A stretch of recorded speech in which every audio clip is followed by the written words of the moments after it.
محمد ربي إني يا ذا الصفات العلية قائم بهم فينا أريد أطيع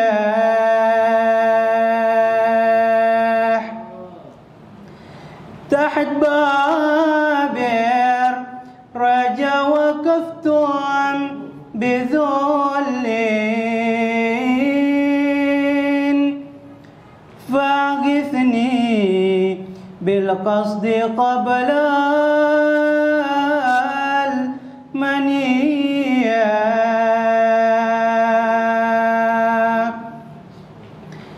والرسول الكريم باب رجائي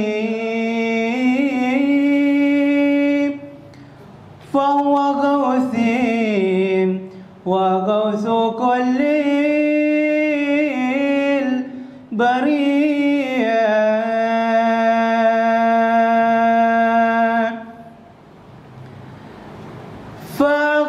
فاغثني به وبلغ فؤادي كل ما يرتجيه منه منيا واجمعي الشمل في سرور ونور وابتهاج بالطلعة الهاشمية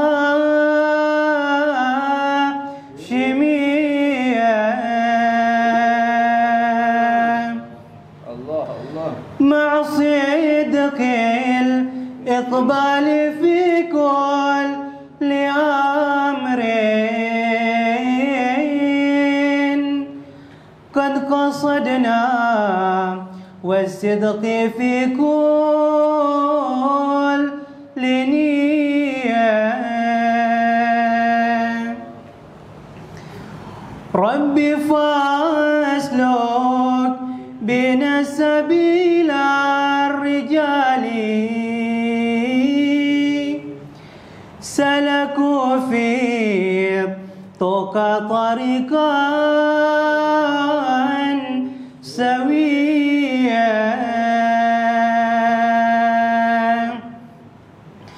واهدنا ربنا لما قد هديت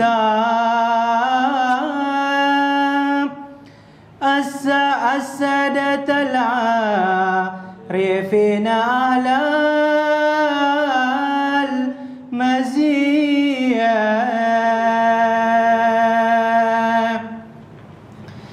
واجعل العلم مقتصدنا بحكم الذوق في فهم سر معنى المعية واحفظ القلب أن يلم به الشيطان والنفس والهوى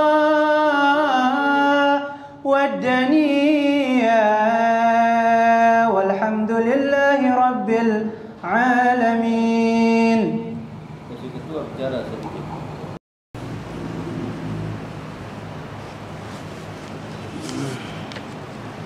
Suara mic ini aja nggak terlihat di kamar, nggak terlihat di mic.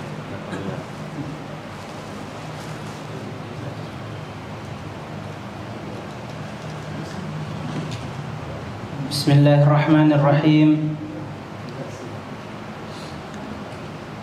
Faslun alamatul bulugh thalathun tamamun 15 fi dzakari wal untha والاحتلام في الذكر والأنثى ل9 سنين والحيض في الأنثى ل9 سنين. فصل: شروط الإجزاء الأحجار 8: أن يكون ب3 أحجار، وأن ينكي المحل، وأن لا يجف النجاس، ولا ينتقل، ولا يطرأ عليه آخر، ولا يصيب الماء، وأن تكون أحجار الطاهرة. فصل: فروض الوضوء 6: الأول النية، الثاني غسل الوجه، الثالث غسل اليدين مع المرفقين، الرابع مس شيء من الرأس، الخامس غسل الرجلين مع الكعبين، السادس الترتيب. فصل: النية قصد شيء مقترنا بفعله ومحلها في القلب وتلفظ بها سنة، ووقتها عند غسل أول جزء من الوجه. والترتيب أن لا يقدم العضو على عضو. فصل: الماء القليل والكثير، القليل ما دون كلتين، والكثير كلتان فأكثر. القليل يتنجس بوقوع النجاسة فيه وإن لم يتغير، والماء الكثير لا يتنجس إلا إذا تغير طعمه أو لونه أو ريحه. فصل: موجبات الغسل 6: علاج الحشفة في الفرج، وخروج المني، والحيض، والنفاس، والولادة، والموت. فصل: فروض الوضوء 2: فروض الغسل 2: النية والتعميم البدن بالماء. فصل: شروط الوضوء 10: الإسلام والتمييز والنقاء عن الحيض والنفاس، وعما يمنع الوصول الماء إلى البشرة، وأن لا يكون على الأرض ما يغير الماء، والعلم بفرضيته، وأن لا يعتقد فرضا من فروضه السنة، والماء الطهور، ودخول الوقت، والموالاة لدائم الحداث. فصل: نواقض الوضوء 4 أشياء: الأول الخارج من أحد السبيلين من قبل أو دبر، ريح أو غيره إلا المني. الثاني زوال الأكل بنوم أو غيره إلا نوم قائم ممكن مقعدته من الأرض. الثالث التقاء بشرتين رجلين وامرأة كبيرين أجنبيين من غير حائل. الرابع مس قبول العدم أو خلقة الدبر ببطن الراحة أو بطون الأصابع. فصل: من انتقض الوضوء حرم عليه 4 أشياء: الصلاة، والطواف، ومس المصحف وحمله. ويحرم على الجنب 6 أشياء: الصلاة، والطواف، والمس المصحف وحمله، واللبس في المسجد، وقراءة القرآن. ويحرم بالحائض 10 أشياء: الصلاة، والطواف، والمس المصحف وحمله، واللبس في المسجد، وقراءة القرآن، والصوم، والطلب، والمرور في المسجد إن خافت تلويسه، والاستمتاع بما بين السرة والركبة.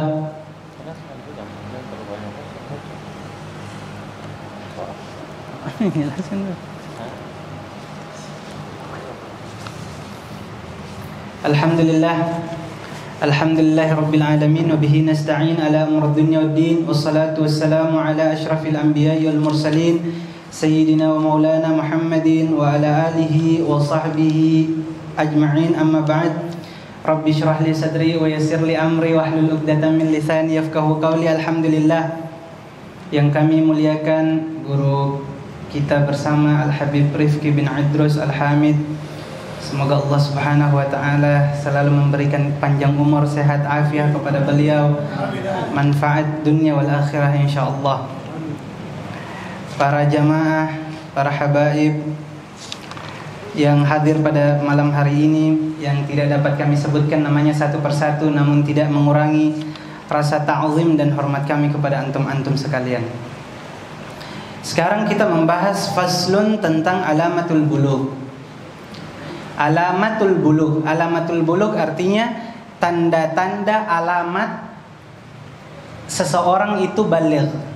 Apa itu baligh? Baligh itu artinya dia sudah dewasa, atau juga bisa disebut haddut taklif. Artinya dia sudah wajib untuk menjalankan yang diperintahkan oleh Allah Subhanahu wa taala. Wajib. Kalau orang tua-tua bilang dia sudah tanggung dosa sendiri. Hada alamatul bulugh. Alamat baligh itu dia punya alamatnya ada. Alamatnya di sini disebutkan ada 3. Alamatul bulugh salasun. Yang pertama tamamun 15 sana fi dzakari wal unsa. Yang pertama sempurnanya 15 tahun bagi anak laki-laki ataupun perempuan. 15 tahun di sini adalah yang dimaksud dengan 15 tahun di sini adalah sempurnanya 15 tahun, tapi itu dihitung secara qamariyah tahdidiyah. Qamariyah itu bulan langit. Maksudnya bulan langit itu pakai bulan Islam. Muharram, Safar, Rabiul Awwal, Rabiul Akhir. Nah, jadi misalnya dia itu lahirnya bulan 1 Muharram, nanti dihitung setelah 15 tahun 1 Muharram harus pas. Di sini disebutkan qamariyah tahdidiyah. Pakai bulan qamariyah, kemudian harus pasti atau tepat 15 tahun. Jadi tidak bisa dia lahir bulan 1 Juni terus 15 tahun 1 Juni dikatakan dia sudah balik, belum tentu. Nah, jadi dihitungnya ini pakai bulan Islam, bulan Hijriyah. Begitu. Jadi kalau seorang anak sudah berumur 15 tahun, qamariyah secara pas yang bisa dikira-kirakan, tidak bisa dikira-kirakan. Oh, ini anak nih, mungkin dia sudah umur, tidak ada kata mungkin. Harus pasti dia sudah umur 15 tahun. Kalau dia sudah umur 15 tahun, maka anak tersebut sudah dikatakan baligh atau sudah dewasa. Begitu. Kewajiban-kewajiban yang disyariatkan oleh Allah Subhanahu wa taala itu sudah wajib untuk dia kerjakan. Sehingga Nabi sallallahu alaihi wasallam memerintahkan kepada kita untuk kepada orang tua terutama untuk apa? Untuk mendidik anak-anaknya salat, kewajiban-kewajiban yang diperintahkan oleh Allah Subhanahu wa taala sebelum anak tersebut berumur 7 tahun. Sebelum anak tersebut berumur 7 tahun. Supaya apa? Supaya ketika nanti anak tersebut sudah baligh, dia sudah bisa menjalankan yang diperintahkan oleh Allah Subhanahu wa taala daripada kewajiban-kewajibannya. Nah, jadi bukan 15 tahun baru mau belajar.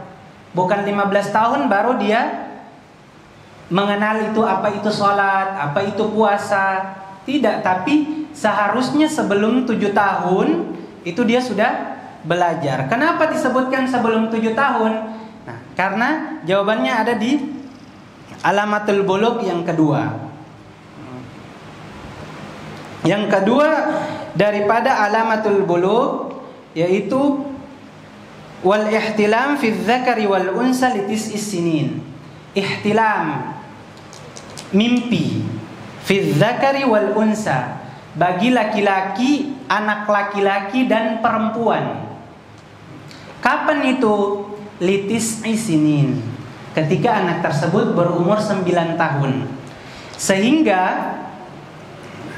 kalau anak tersebut itu balighnya itu karena sebab ihtilam, bermimpi, maka dia sudah tahu ketika sebelum umur 7 tahun. Makanya sebelum 7 tahun itu dia sudah harus paham, mengerti tentang perintah-perintah yang disyariatkan oleh Allah Subhanahu wa taala, terutama yang fardhu ain. Itu dia sudah harus mengerti. Mimpi yang bagaimana nih? Mimpi yang di sini disebutkan dalam kitab Nailur Raja, yang dimaksud dengan mimpi adalah al-imna. Al-imna artinya keluarnya mani. Keluarnya mani. Kalau keluarnya mani ini qamariyah takribiyah. 9 tahunnya itu diukur secara bulan qamariyah, bulan hijriyah, tapi dikira-kirakan saja. Kalau sebelum 15 hari artinya misalnya dia lahirnya itu 1 Muharram. Kemudian taruhlah 1 Safar lah. Dia lahirnya 1 Safar. Kemudian 15 Muharram dia keluar mani.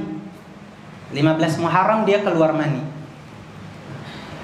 Keluarnya ini mau dia itu secara mubasyarah, dia tidur kemudian mimpi, atau dia paksa untuk keluar misalnya, itu pun tetap dikatakan baligh. Qamariyah takribiyah, dikira-kirakan saja. Kira-kiranya itu batasnya kapan? Batasnya 15 hari. Kalau sudah lebih daripada 15 hari, 16 hari, meskipun dia keluar mani, mau secara tidur atau dia memaksa untuk keluar onani misalnya, itu tetap dia belum dikatakan baligh. Hakada. Dan yang ketiga, wal haid fil unsa li tis'i sinin. Yang ketiga, haid bagi perempuan li tis'i sinin, ketika dia juga berumur 9 tahun. Haid di sini juga qamariyah takribiyah, dikira-kirakan juga. Jadi kalau masih kurang 1 hari, 2 hari, itu tetap dikatakan dia baligh. Tapi kalau kurangnya itu 16 hari, oh dia 16 hari lagi baru ulang tahun misalnya. Tapi dilihatnya secara bulan Hijriyah ya. Tidak bisa secara bulan Masehi. Harus pakai bulan Hijriyah. Kalau lebih dari 16 hari, itu dia belum dikatakan baligh. Darah yang keluar itu bukan darah haid, tapi bisa jadi darah istihadah. Nah, haid itu apa? Haid lughatan as-sailan. Secara bahasa, haid adalah sailan, mengalir, darah yang mengalir.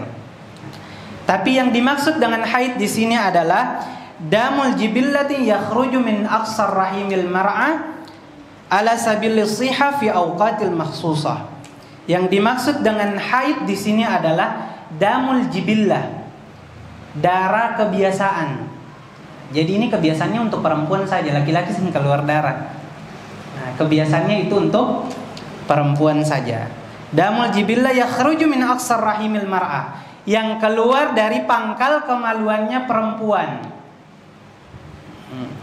Ala sabilis sihah fi awqatil makhsusah, atas jalan yang sehat. Jadi perempuan tersebut dia sehat. Jadi orang yang haid itu sehat. Kalau orang sudah umur lebih dari 15 tahun tapi dia tidak haid, nah bisa jadi dia tidak sehat. Nah, jadi darah yang keluar itu sehat, justru yang tidak keluar yang tidak sehat. Ala sabilis sihah fil awqatil makhsusah, di dalam waktu-waktu yang khusus. Jadi yang keluar terus tidak, tapi dia waktu-waktu yang khusus. InsyaAllah itu nanti ada pembahasannya lebih mendalam lagi insyaAllah. Sekarang faslun syurutul ijza'il hajar. Syarat-syarat orang itu beristinja dengan hajar, dengan batu. Ada 8. Ada 8. Kenapa kita harus belajar seperti ini? Itu ada orang dulu pernah nanya. Pas ana lagi daras, dia nanya, Ustadz kenapa katong harus belajar sampai yang ijza'il hajar? Sekarang kan semua modern, orang yang wudu, orang yang istinja lagi pakai batu. Dijawab sama ustadznya bahwasannya segala sesuatu yang datang dari Nabi Muhammad sallallahu alaihi wasallam itu pasti ada keberkahan di situ. Ada dia punya kebaikan di situ. Sehingga meskipun sekarang juga kayak memerdekakan budak, sekarang sudah tidak ada budak. Tetapi karena ulama itu ta'zim, tidak mau ada sedikit pun yang terlewat daripada baginda sallallahu alaihi wasallam, sehingga mereka masukkan itu semua. Sama halnya dengan hadis-hadis dhaif. Hadis-hadis dhaif itu kalau kita mau pikir-pikir, kenapa tidak dihapus saja hadis dhaif sehingga tidak ada hadis dhaif lagi? Tapi ulama-ulama hadis itu mengumpulkan hadis-hadis dhaif itu karena apa? Karena ta'zim, karena ada keberkahan di situ daripada baginda sallallahu alaihi wasallam. Disebutkan wa kullu ma ata bihi ar-rasulu fa haqquhu at-taslimu wal qabulu. Setiap yang datang daripada baginda sallallahu alaihi wasallam kita harus membenarkan. Fa haqquhu at-taslimu wal qabulu, dan mengikuti tentunya. Sehingga di sini dimasukkan juga syarat-syarat daripada ijza'il hajar. Yang pertama ayyakuna bi salasati ahjar. Yang pertama ketika kita mau beristinja dengan batu, batunya itu harus 3.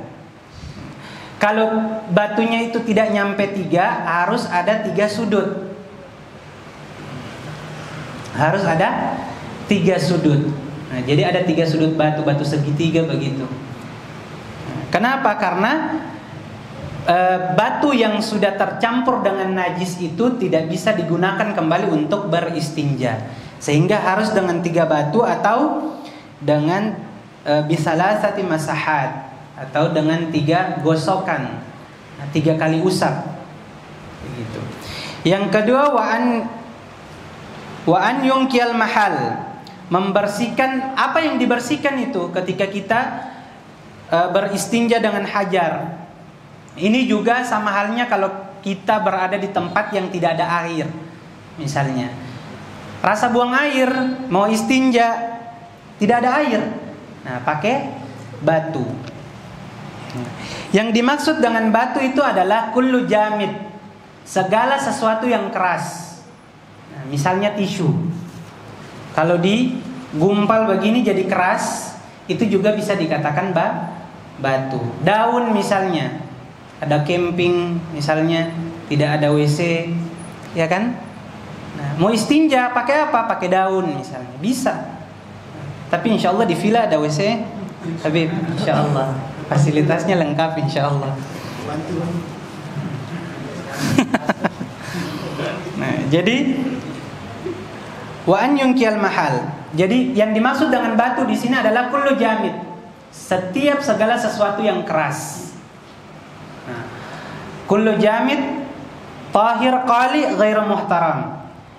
Setiap yang keras, yang tahir, yang bersih. Kemudian yang qali, bisa mengangkat. Tidak bisa sesuatu yang licin. Begitu, yang bisa mengangkat kotoran itu. Ghairu muhtaram, dan tidak pada sesuatu yang dimuliakan oleh agama. Misalnya mustinja, misalnya ini kitab Khulasah ini keras. Dia kullu jamid, masuk nih keras, tapi dia muhtaram, minal muhtaramin, daripada yang dimuliakan oleh agama, sehingga tidak bisa menggunakan ini. Atau mushaf atau kitab Al-Qur'an, meskipun dia kalau digumpal seperti ini keras, memiliki syarat batu, tapi dia itu muhtaram. Dia itu dimuliakan oleh syariat. Nah, atau roti yang keras, atau di Ambon sini suami misalnya, suami 3 hari kan keras. Nah, mau dipakai buat istinja, meskipun dia keras tapi dia muhtaram. Kenapa? Karena dia itu makanan. Wa an yungkil mahal, membersihkan tempat keluarnya tadi itu, tempat terkeluar kotoran. Selanjutnya wa an la yajiffan najas. Najisnya itu tidak kering, sehingga kalau mau beristinja dengan batu, habis buang air langsung buru-buru istinja. Tidak bisa habis buang air mau minum kopi dulu, baru habis itu istinja. Yang bisa. Kenapa? Karena keburu najisnya itu kering. Najisnya kalau sudah kering, tidak bisa lagi kita beristinja dengan batu, harus menggunakan air.